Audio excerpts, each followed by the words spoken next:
아브라함이 누린 해수는 모두 175해이다. 아브라함은 자기가 받은 목숨대로 다 살고 아주 늙은 나이에 기운이 다하여 숨을 거두고 세상을 떠나 조상들이 간 길로 갔다. 아멘. 네, 오늘은 죽음 앞에서 더 선명해지는 것들이라는 제목으로 오늘 같이 말씀 나누도록 하겠습니다. 오늘 본문이 아브라함의 죽음을 이제 보여주고 있는데요.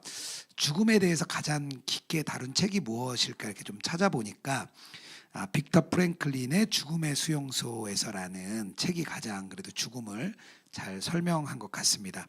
저자가 2차 세계대전 나치 수용소에서 생활했던 이야기를 그리고 그곳에서 살아남은 사람으로 그곳에서의 삶의 이야기를 잘 적어놓은 그런 이야기입니다.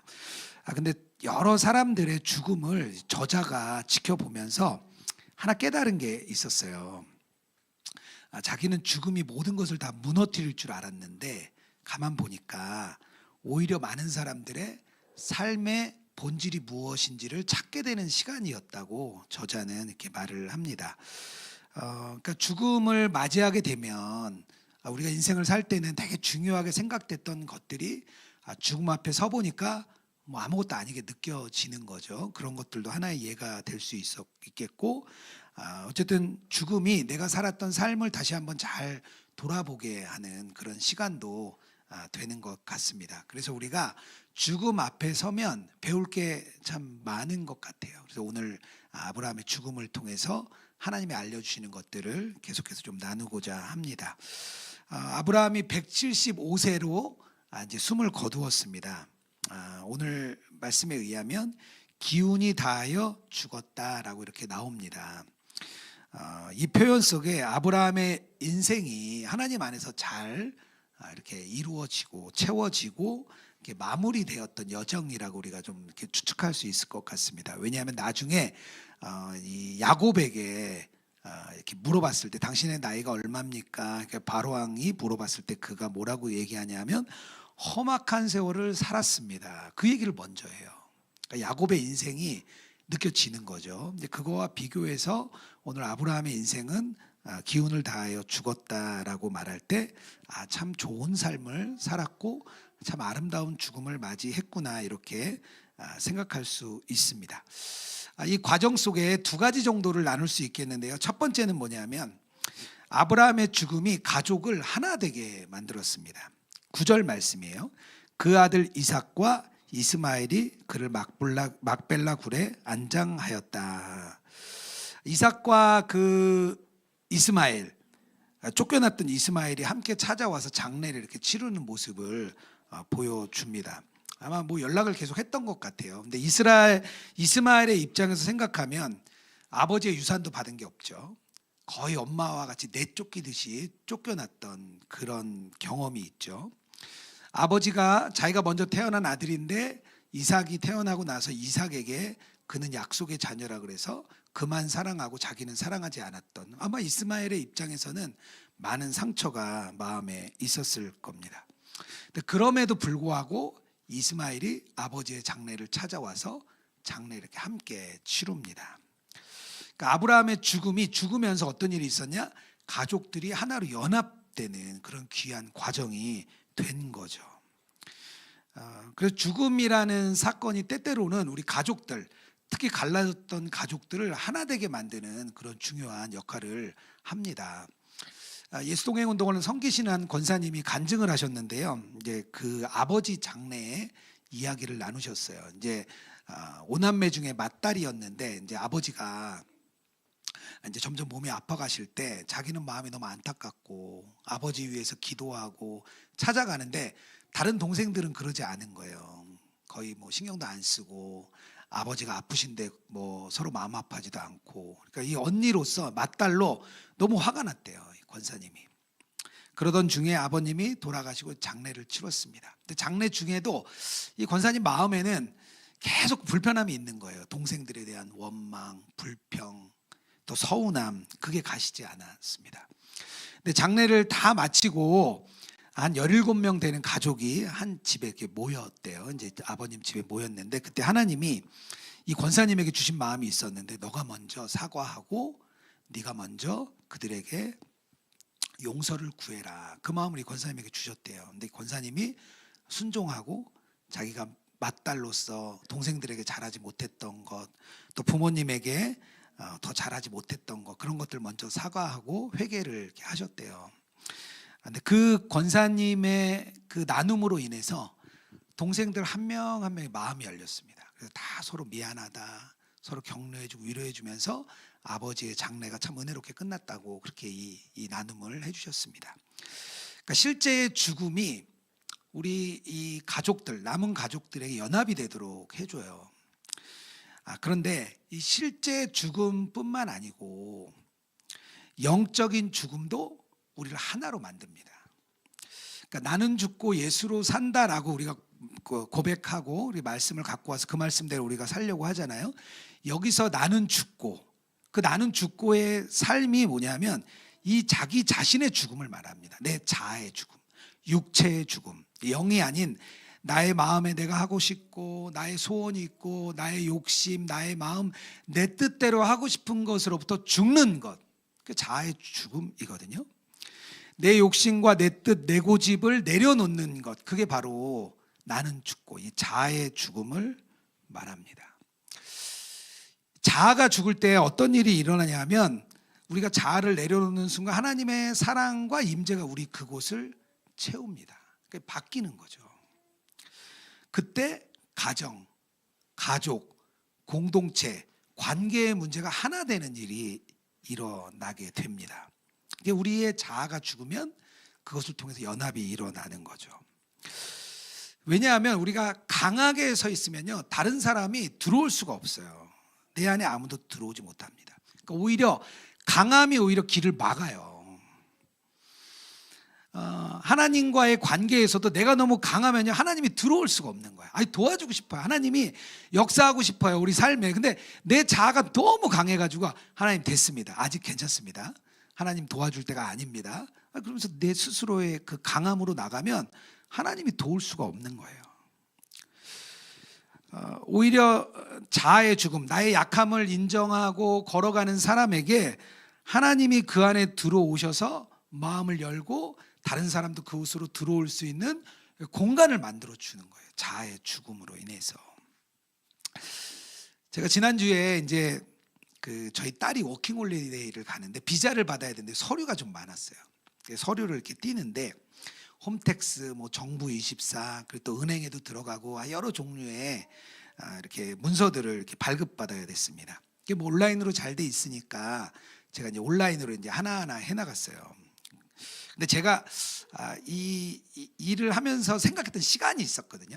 그러니까 이 정도 되면 시간 안에도 할 수 있을 거야 했는데 막상 하니까 안 되는 거예요. 막 이것도 맡기고 저것도 맡기고 막 제가 또 안 되면 막 계속 집중하거든요. 그래서 그거를 이제 몇 시간을 붙들고 있다가 제가 혼자 폭발했어요. 막 혼자 짜증이 나고 막 화가 나가지고 제가 막 울그락불락 하니까 제 아내가 당신 왜 그래 막 그러는 거예요. 제 풀에 제가 화가 났어요. 왜냐하면 제가 다른 것보다 제가 원했던 시간이 있었거든요. 그 시간을 훌쩍 넘어버렸고 제가 이제 또 한 10여 년 온라인 사역을 했거든요. 나름 온라인에는 자신 있다 생각했는데 안 되는 거예요. 예전에 기사에서 어떤 할머니가 키오스크 앞에서 울었다라는 기사를 보고 웃었거든요. 제가 그게 된 거예요. 안 되는 거 앞에서 제가 울었어요. 그때 이제 주님을 바라봤죠. 그리고 이제 제가 마음을 좀 인정했어요. 이제 나도 안 되는구나. 이제 50이 넘어가니까 나도 뭐가 막히는구나. 이제 인정을 하고 제 아들도 부르고 딸도 불러서 좀 도와달라고 이렇게 했습니다. 잘 이루어졌어요.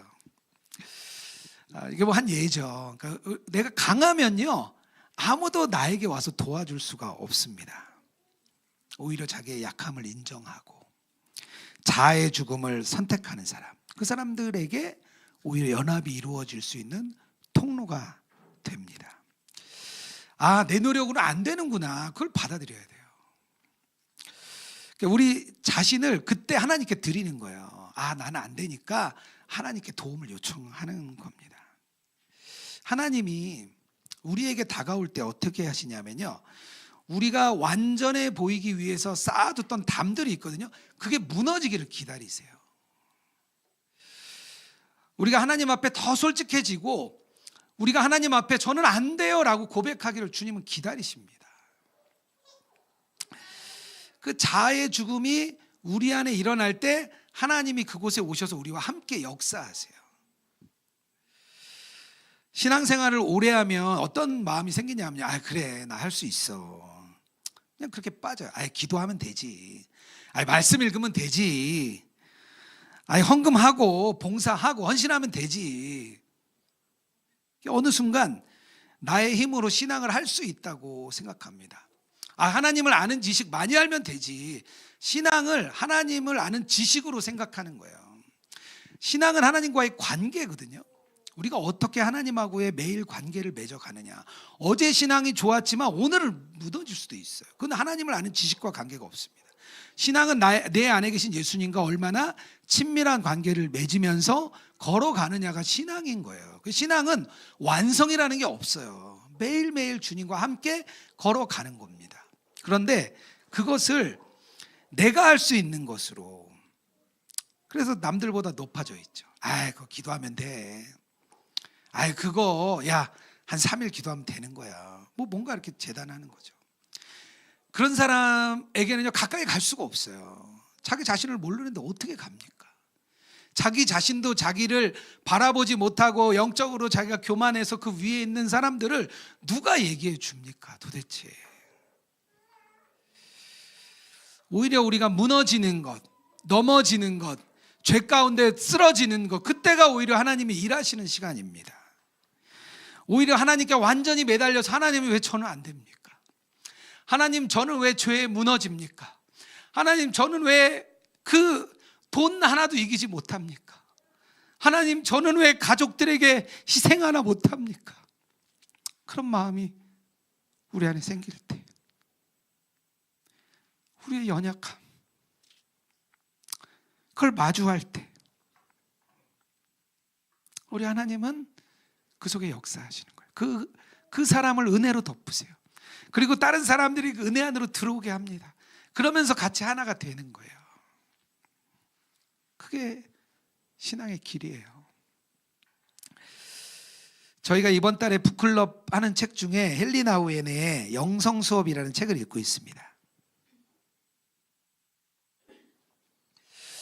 헨리 나우엔이 이제 교수로 오랫동안 사역을 하다가 나중에 하버드 대학을 내려놓고 라리시 공동체라는 곳에 들어갑니다.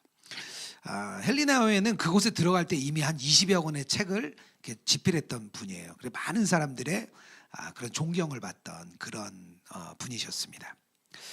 근데 이분이 그 중증 장애인들이 있는 라리시 공동체에 들어가서 그가 맡았던 일 중에 하나가 아담이라는 중증 장애인을 돌보는 일이 이 헨리 나우엔에게 주어졌습니다. 그 아담은 말을 하지 못했고요, 스스로 아무것도 할 수 없었고, 옷도 입혀줘야 되고 모든 것을 다 도와주어야 되는 그런 사람이었어요. 대화가 전혀 안 되는 거죠. 사회적으로는 전혀 생산성이 없는 그런 분이었습니다. 근데 헨리 나우엔이 이 아담을 돌보다가 굉장히 충격을 받아요. 어떤 부분에 충격을 받냐면, 자신이 가장 잘하는 게 강의하고 설교하는 거거든요. 자기가 제일 잘하는 거예요. 그가 쓴 책도 굉장히 영향력이 있습니다. 다른 사람이 많이 찾아와서 자기에게 조언을 구했어요. 그런 사람이 헨리 나우엔이에요. 근데 헨리 나우엔의 그 가진 그 장점을 아담에게서는 아무것도 줄 수가 없는 거예요. 아담 앞에 선 자신의 모습은 자기가 가장 잘한다고 생각했던 게 아무 소용이 없는 거예요. 거기서 헨리 나우엔이 충격을 받아요. 이렇게 말합니다. 라리시에서 나는 더 이상 중요한 사람이 아니었습니다. 아무도 나의 업적을 필요로 하지 않았습니다. 아담은 나우엔을 유명한 신학자로 본 것도 아니고, 유명한 목사로 본 것도 아니고, 유명한 아주 상담가로 본 것도 아니었어요. 그런 사람이 필요 없었어요. 그의 업적이 필요 없었어요. 그곳에서 헨리 나우엔이 자기가 쌓아왔던 그동안의 성과가 무너지는 것을 경험합니다. 오히려 아담은 나우엔에게 이렇게 말하는 것 같았어요. 설교를 잘하라고 말하지도 않았습니다. 나우엔에게 성공하라고 말하지도 않았습니다. 나우엔에게 뭔가 특별한 것을 더 잘해달라고 말하지도 않았어요. 아담이라는 이 중증 장애인이 원하는 건 딱 하나였어요. 같이 있어주는 것. 그냥 헨리 나우엔이 그냥 사람으로 자기와 같이 있어주는 것. 그게 아담이 원하는 일이었습니다. 헨리 나우엔이 그때 하나님의 사랑을 경험해요. 하나님도 나를 그렇게 사랑하겠구나. 내가 그동안 쌓았던 교수로의 경력, 저자로서의 경력, 그동안 내가 쌓았던 성과를 가지고 나를 판단하시고 평가하는 게 아니라 하나님은 내가 그냥 같이 있어주는 것만으로도 나를 사랑하시는구나. 거기서 그가 자아의 죽음을 경험합니다. 그는 훌륭한 사람이었어요. 자기의 모든 걸 내려놓고 라리시 공동체라는 중증 장애인이 사는 곳에 들어간 아주 훌륭한 사람이었어요, 이미. 그런데 그곳에서 그는 더 깊은 주님을 만납니다. 자아의 죽음 때문에요. 자아가 죽을 때 연합이 일어나요. 오히려 연약한 존재가 공동체를 이렇게 하나로 만드는데 더 중요한 역할을 하고 구심점이 됩니다. 그래서 하나님이 우리에게 매일 자아의 죽음을 원하세요. 사도 바울이 나는 매일 죽노라라고 고백했어요. 그는요 아주 위대한 그런 신앙인이었어요. 그런데도 그는 매일 자기가 죽겠다고 고백을 합니다. 그게 바로 나우엔의 했던 고백과 바울의 고백이 동일한 거예요. 강한 나를 내려놓고 다른 사람이 들어올 수 있도록 매일 마음을 여는 것, 매일 자아의 죽음을 맞이하는 것, 그게 중요합니다. 그게 필요해요. 죽음은 끝이 아니라 새로운 시작이 됩니다. 자아의 죽음이 되면 우리 가족이 하나가 될 수 있어요.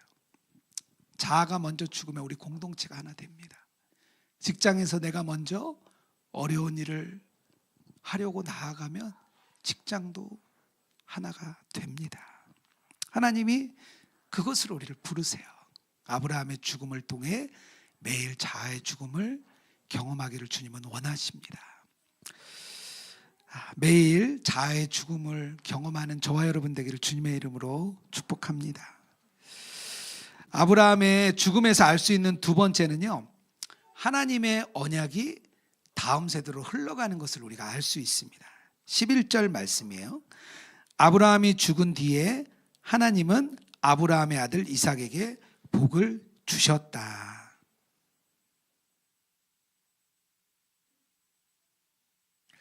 복음의 흐름이 끊어지지 않고 아브라함의 죽음 뒤에 이삭에게 복음이 전해지는 것, 그 축복이 전해지는 것을 오늘 말씀을 통해 알 수 있습니다. 그러니까 하나님의 언약이, 하나님의 복음이 한 세대에서 끝나지 않고 다음 세대로 계속해서 흘러가는 거예요.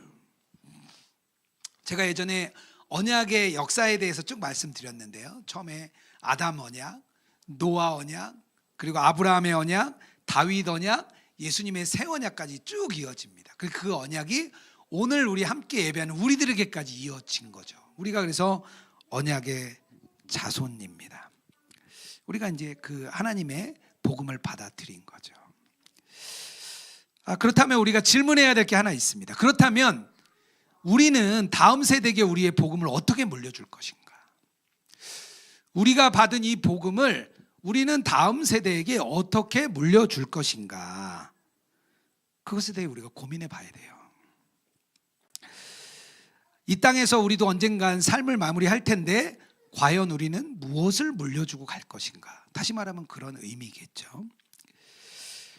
책 중에 소크라테스 익스프레스라는 책이 있습니다. 14명의 철학자의 이야기를 이렇게 다룬 책입니다. 옛날에 김영하 작가님이 추천해가지고요, 한동안 베스트셀러였던 그런 책이에요. 거기에 소제목들이 참 재밌어요. 제가 한번 읽어볼게요. 이런 거예요.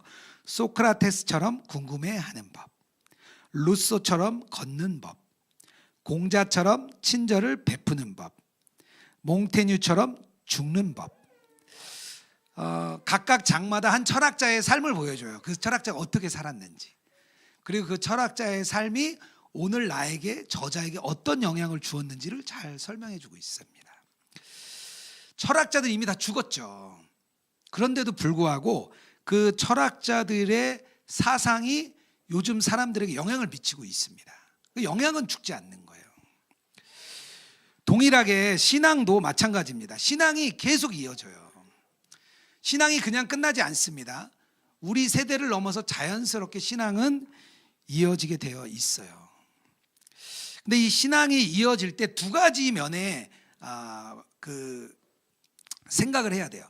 하나님 편에서야 하나님의 역할이 있어요. 하나님의 주권인 동시에 하나님이 이끌어 가시는 하나님 편에서의 역할이 있어요.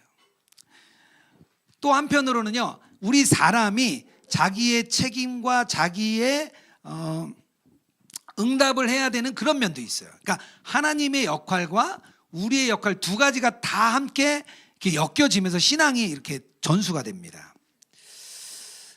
성경에는 다양한 신앙이 전수되는 방법들이 나오는데요. 제가 보기 가장 좋은 방법이라 생각해요. 디모데후서 1장에 보면 디모데가 거기 뭐라고 나오냐면 외조모 루이스와 어머니 유니게의 믿음이 디모데에게 이어졌다라고 말합니다. 그러니까 신앙이 가정 안에서 부모를 통해서 다음 세대로 이어지는 거죠. 뭐 이게 가장 아무래도 좋은 방법이겠죠. 그런데 또 한편으로는요, 사무엘이라는 위대한 선지자가 있거든요. 이 사무엘이라는 선지자는 왕을 2명 세울 정도로 킹메이커로 아주 유명한 선지자죠. 그 아들이 둘이 있었는데요, 그 아들 둘 다 아버지를 따르지 않고 자기의 이익을 따르고 뇌물을 받고 결국 판결을 굽게 했다라고 성경은 말합니다.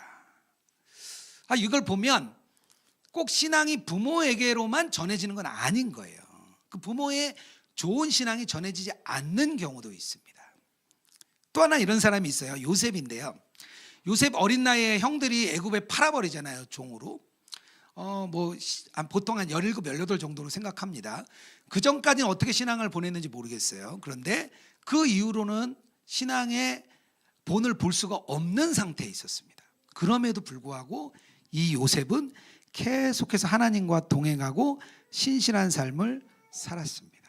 그런 거 보면 신앙이 하나님의 인도하심이 확실한 거예요. 이건 정말 하나님의 인도하심이에요. 우리 부모님 세대가 아무리 잘 믿어도 신앙이 전수가 안 될 수도 있고요, 아무리 안 믿어도 신앙이 전수될 수가 있어요. 이건 진짜 하나님 편에서의 역할이에요. 그걸 우리가 믿고 따르는 거죠. 그러면 우리는 마음대로 살아도 됩니까? 그래, 하나님이 알아서 하시니까 난 이제부터 대충 살아야지. 어차피 천국 티켓 끊어놨으니까 나는 괜찮을 거야. 그건 아니죠, 당연히. 우리가 해야 될 일이 있는데 뭐냐면 우리가 하나님과 동행하면서 예수님을 닮아가는 최선의 삶을 살아가는 거예요. 우리 신앙의 삶에 최선을 다해서 살아가고요, 그리고 그 신앙이 이어지는 것을 믿는 거예요. 하나님이 해주실 거라고 믿는 겁니다. 그래서 우리가 다음 세대에게 신앙을 전수하는 것은 어떤 틀에 맞춰서 믿음을 억지로 막 가르쳐 주는 게 아니에요. 내가 신실하게 주님과 동행하고 나의 삶의 이야기를 다음 세대에게 이야기해 주는 겁니다. 그래서 그 다음 세대가 하나님과 관계를 맺으면서 살아가도록 보여주는 거예요. 사도행전에 바나바의 조카 마가 요한이 나옵니다. 처음 이제 제가 사도행전 장면에 나눴잖아요. 바울과 바나바가 1차 전도여행을 갈 때 이제 조카니까 데리고 갔어요. 바나바의 조카라. 이유는 모르겠는데 소아시아에 이르렀을 때 이 마가 요한이 돌아갑니다. 집으로. 안 돼요, 나는 못하겠어요. 그리고 집으로 돌아가요. 다양한 견해가 있는데 제일 큰 견해는 부잣집 아들이었다는 거예요, 마가가. 그래서 어려움을 못 참았다. 마가의 다락방이 나오잖아요. 그러니까 옛날에 2층 집 살았어요. 우리 어릴 때 2층 집 살면 되게 부자였거든요. 그러니까 이 마가가 2층 집 사는 아들이었어요. 그래서 너무 어려운데 가니까 돌아간 거예요. 두 번째 전도여행을 떠날 때 마가를 다시 바나바가 데려가자 그래. 조카잖아요. 한 번만 더 기회를 주자. 바울은 안 된다. 쟁기를 잡고 뒤를 돌아보는 자 나는 받아들일 수 없다. 그래서 둘이 싸우잖아요. 그래서 갈라져요.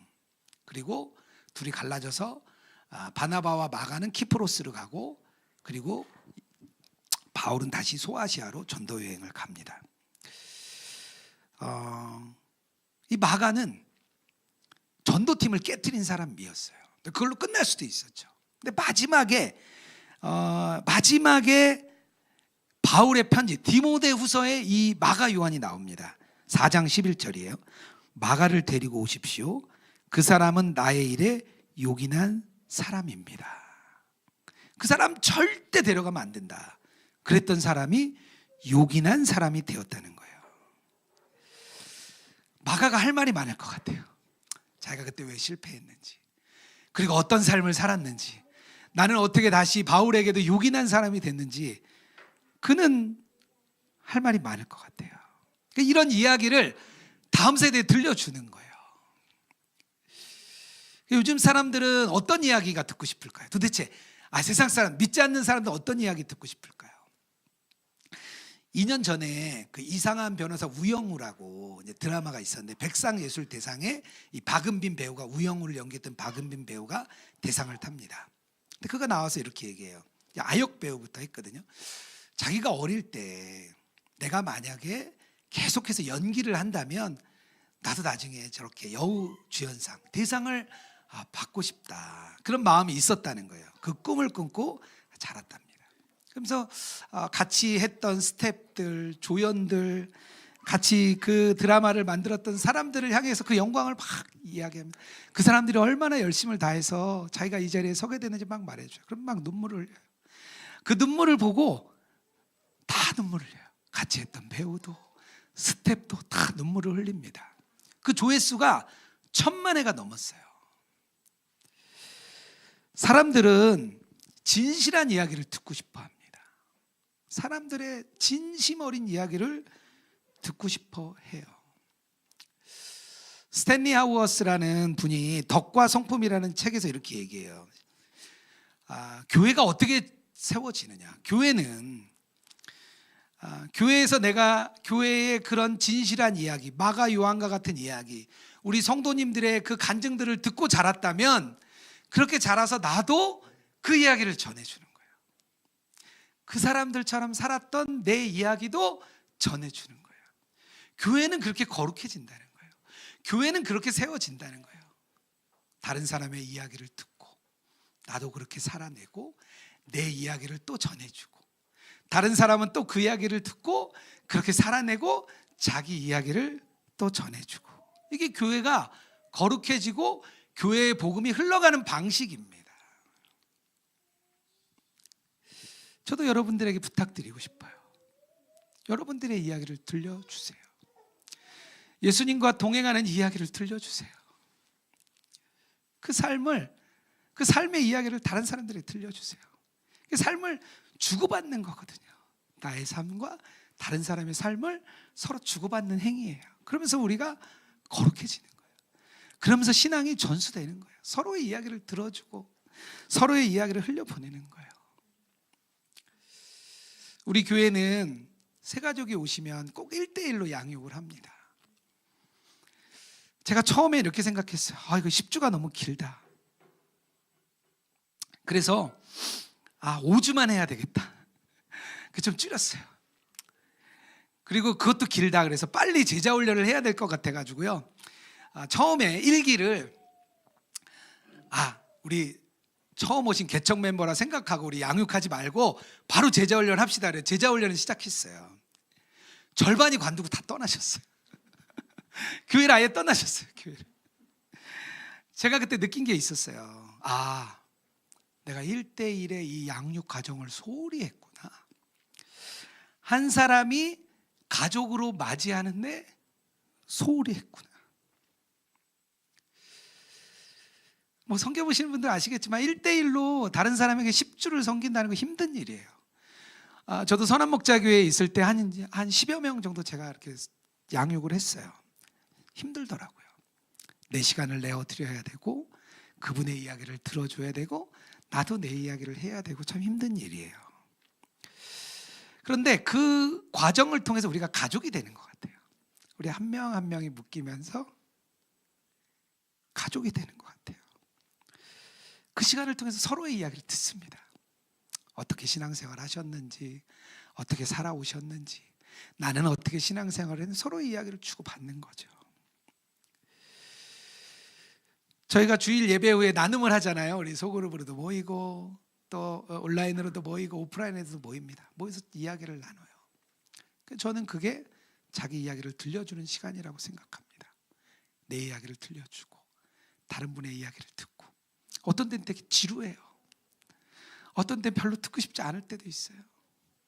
서로 들려주는 거예요. 저희가 매일 동행일기를 씁니다. 우리 많은 분들이 함께 해주고 계세요. 그래서 제가 그분들의 일기를 잘 읽고 댓글을 달아줍니다.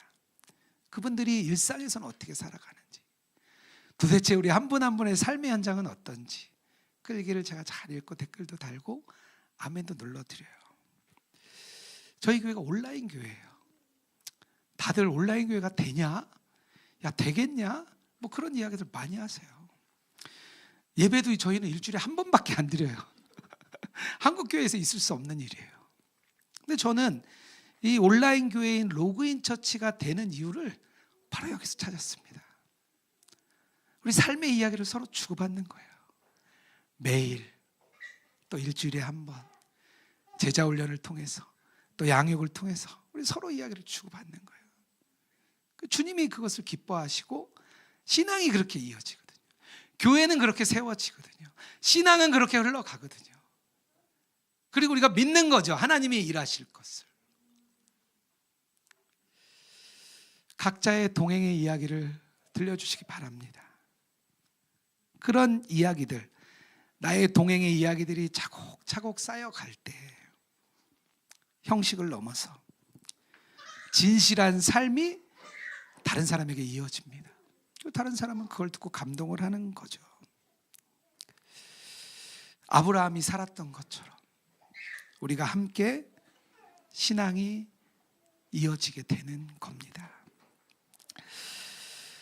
아브라함이 죽음을 통해서 하나 되게 하고 또 죽음을 통해 자기 이야기를 들려주었듯이 우리 삶도, 우리의 인생도 하나님의 약속 안에서 자기의 삶을 들려주는 우리 로그인처치 모든 성도님 되기를 주님의 이름으로 축복합니다.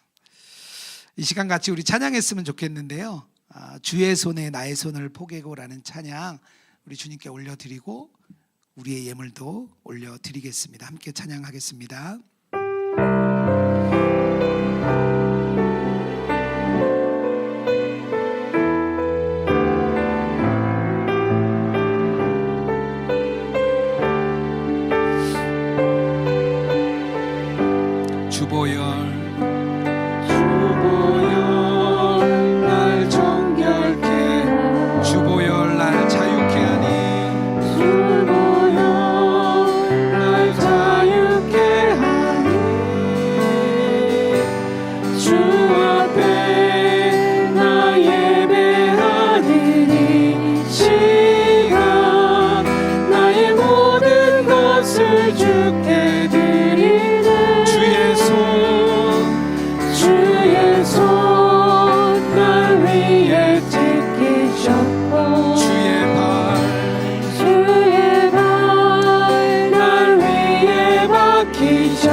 이제는 내가 사는 것 아니요 내가 사는 것이 아니요 오직 주를 위해 사는 것이라. 주보혈 날 정결케 하고 주보혈 날 정결케 하고 주보혈 날 자유케 하네.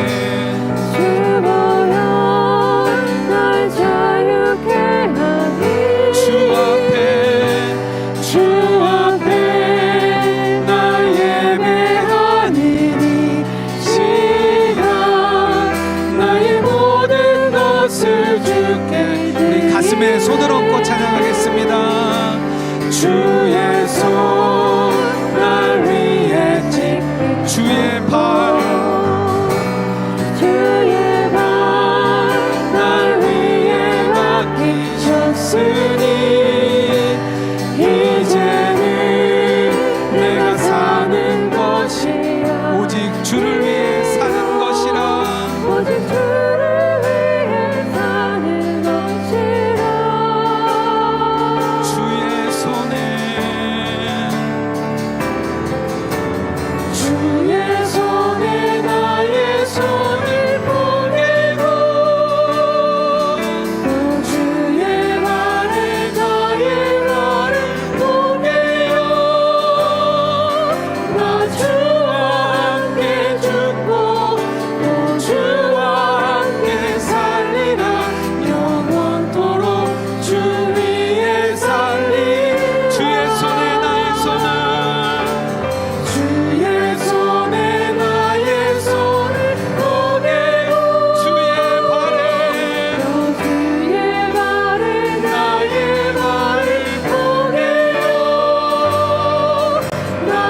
죽음이 끝이 아니라 연합의 시작이었던 것처럼 나의 영적인 죽음이 새로운 시작이 됩니다. 우리의 가정과 교회와 일터에서 정말 우리가 자아의 죽음을 통해 화해의 통로가 되게 하여 주시옵소서.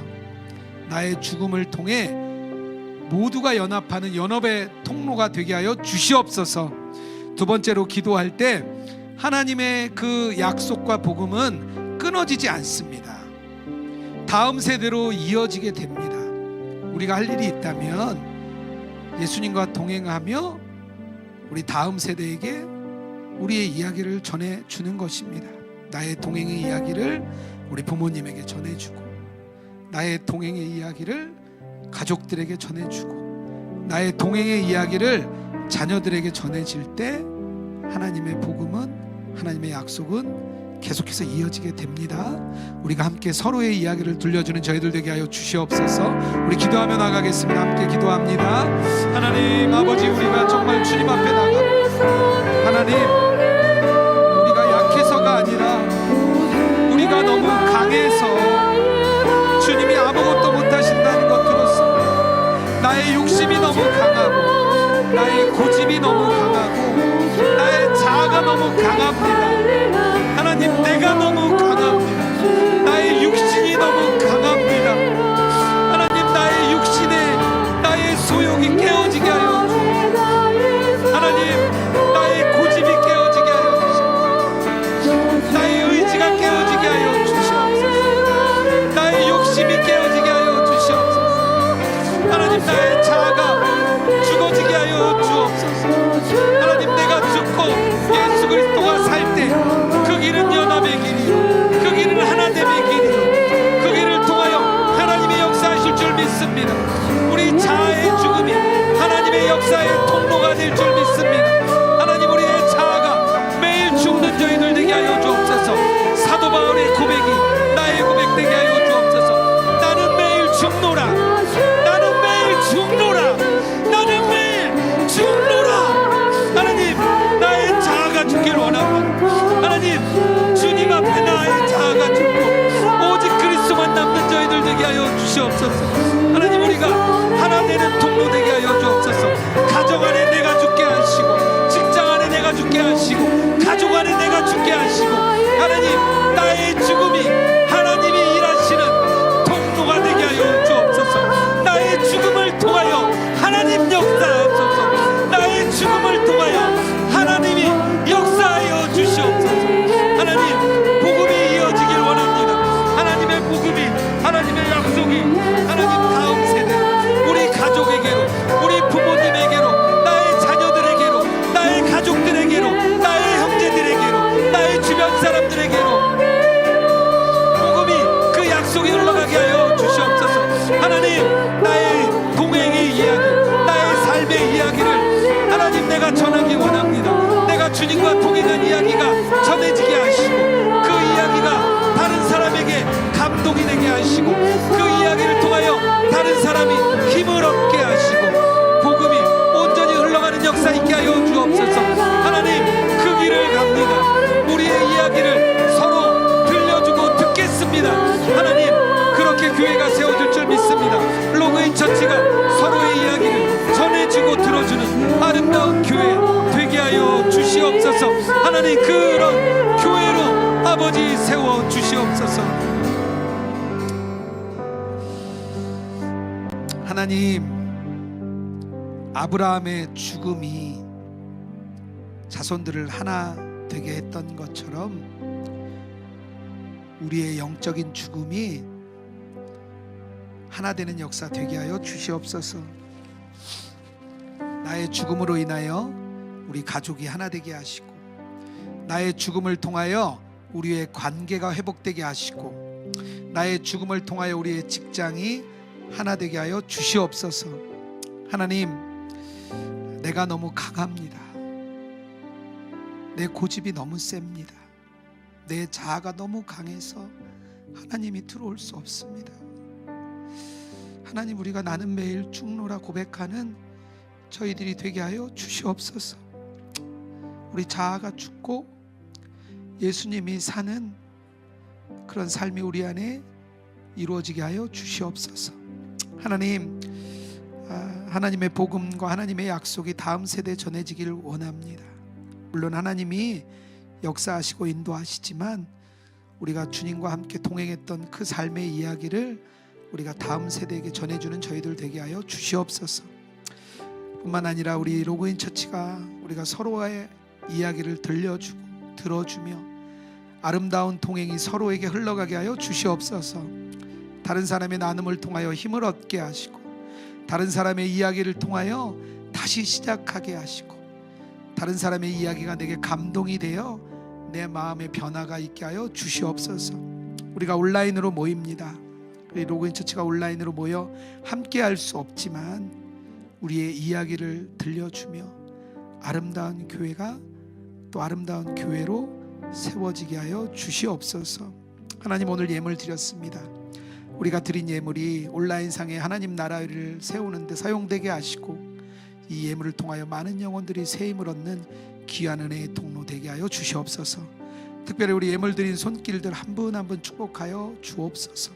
삶의 현장 위에 축복하시고 물질로 인하여 어려움 당하지 않게 하시고 물질에 매이지 않게 하시고 하나님께서 주시는 귀한 복을 후히 받아 후히 흘려보내는 우리 귀한 성도님들 되게 하여 주시옵소서.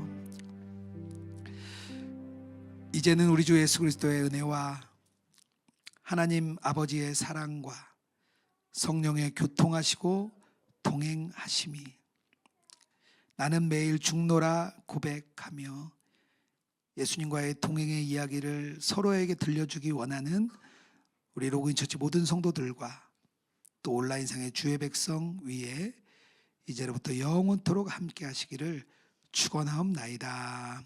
아멘.